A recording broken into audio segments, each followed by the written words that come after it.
एक तरफ जहां देश भर में राष्ट्रपति चुनाव को लेकर चर्चाएं हैं, तो दूसरी तरफ उद्धव ठाकरे और पीएम मोदी के फोन कॉल को लेकर एक बड़ा खुलासा हुआ है।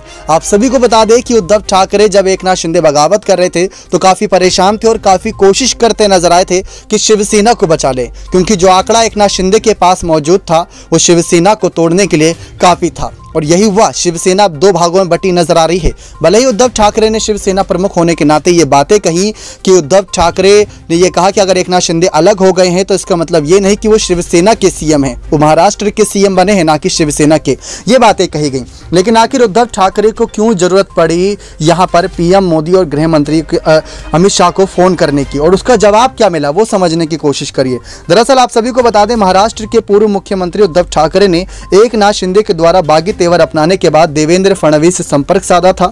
मीडिया रिपोर्ट के अनुसार सूत्रों ने कहा कि उद्धव ठाकरे ने व्यक्तिगत रूप से फडणवीस से बात की और प्रस्ताव दिया कि भाजपा को उनसे सीधे तौर पर निपटना चाहिए, ताकि एकनाथ शिंदे को समर्थन देने के बजाय पूरी पार्टी उनके साथ आ सके। हालांकि भाजपा नेता ने इस प्रस्ताव को ठुकरा दिया। सूत्रों ने यह भी दावा किया कि यह बातचीत फडणवीस और ठाकरे के बीच आमने सामने हुई थी। लेकिन इससे बड़ा खुलासा तो यह हुआ कि उद्धव ठाकरे ने कथित तौर पर प्रधानमंत्री मोदी और गृह मंत्री अमित शाह को फोन तक किया था। अब इसका जवाब उनको कुछ ऐसे लहजे मिला जो शायद 2019 का उनका किया हुआ ही था, क्योंकि इसका जवाब उन्हें मिला ही नहीं था, यानी कि उन्होंने कोई जवाब नहीं दिया आगे से।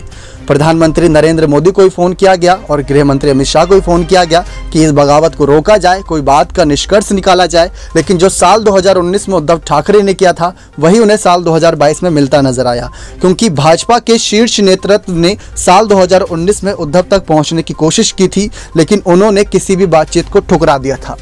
अब आप समझिए कि किस तरीके से राजनीतिक समीकरण बदले और उद्धव ठाकरे ने जो साल 2019 में किया था वही यहाँ पर उनके खिलाफ होता नजर आया साल 2022 में।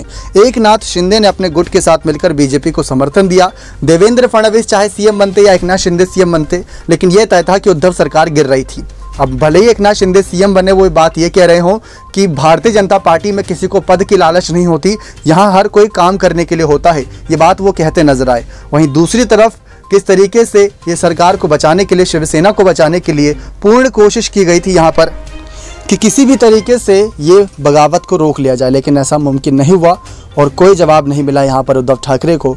नतीजा आप सबके सामने है कि शिवसेना टूटती नजर आई, दो भागों में बट गई और उद्धव ठाकरे ने इस्तीफा दे दिया था। नेक्स्ट 9 न्यूज़ रूम की रिपोर्ट।